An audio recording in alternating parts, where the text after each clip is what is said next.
Okay, guys, today I'm going to give you a tip for winning competitions.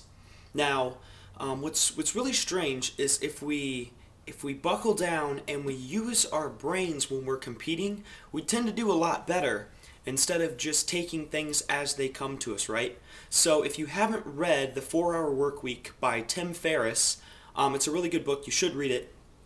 Tim Ferriss talks about how he was entered into this Chinese kickboxing type competition. And it was a world. He actually became a world champion. And here's how he did it. He hadn't even trained it for very long.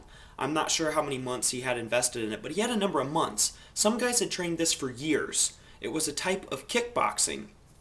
But he looked through the rules. If you can ever find a glitch in the rules or something that you can get away with, generally that's an advantage. So as long as you're still playing by the rules, it's not really.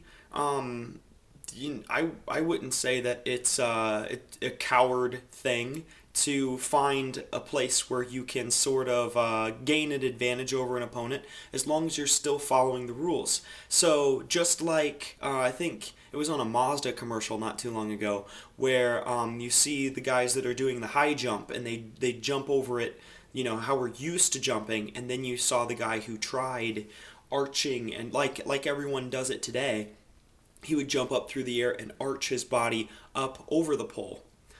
So again, Tim Ferriss ended up competing in this Chinese kickboxing competition. Well, he knew how to do the water cut, the weight cut, right? So basically, what happens with this is you start drinking a lot of water, so your body's flushing a lot of water, and then you watch your carbohydrates and your salt the day, and usually the weigh-ins for this competition were the day before the actual fight, and then he would gradually increase his intake of food and water and things like that until the next day so that he was much bigger than his opponents. And then he wouldn't focus on fighting them as much as he would pushing them out of the ring, because in this particular sport, if you got pushed out of the ring 3 times, you actually lost the fight. And so he would just focus on pushing these guys out of bounds, pushing the guys out of bounds. He ended up becoming a world champion in this. So go in with a strategy. I actually have another story. This is one that I used. We had this weightlifting competition at the college. It was something that the students put on, and I wasn't involved in, but I actually participated in. So I wasn't involved in the event, but I participated in the event. So we had hack squat, or not hack squat, what was it? Hex bar deadlift at 185 pounds and bench at 135.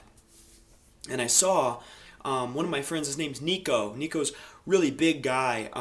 He did some Olympic lifting, strongman stuff. And he's a really big, strong guy. And he made it through basically the competition was 20 minutes, as much weight as you could lift. So by deadlifting, you actually had an advantage over doing the bench at 135. You could deadlift at 185, but 20 minutes, as many reps as you could possibly get in, and then they would tally up your score in the amount of weight you lifted. So deadlift was 185, whereas bench was only 135.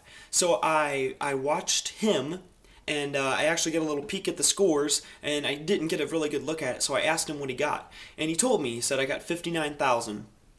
I divided that by 20 minutes, and then I divided that by 185, and I found out how many deadlifts I needed to do every minute. I went into the competition, and I did 16 deadlifts every minute on the minute. I ended up gassing out, like 11 minutes in. I got tired. I had to start doing the bench, and then going back and doing the deadlifts, and I tore my calluses, and everything was bleeding and disgusting, and I didn't know that we were allowed to use wraps. Otherwise I would have wrapped the bar, that way my grip strength wouldn't have played in so much. But basically I did very well. I didn't beat Nico.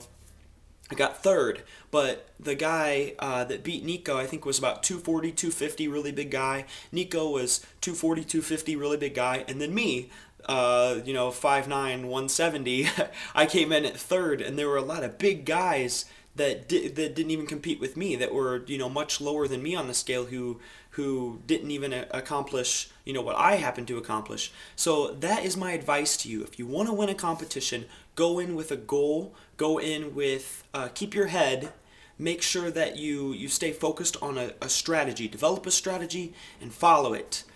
Alright guys, if you like my videos, make sure you subscribe to my YouTube channel. The link is below. Same thing with my Facebook page. The link's below. Like my Facebook page. Also, if you have any questions, please send me viewer questions.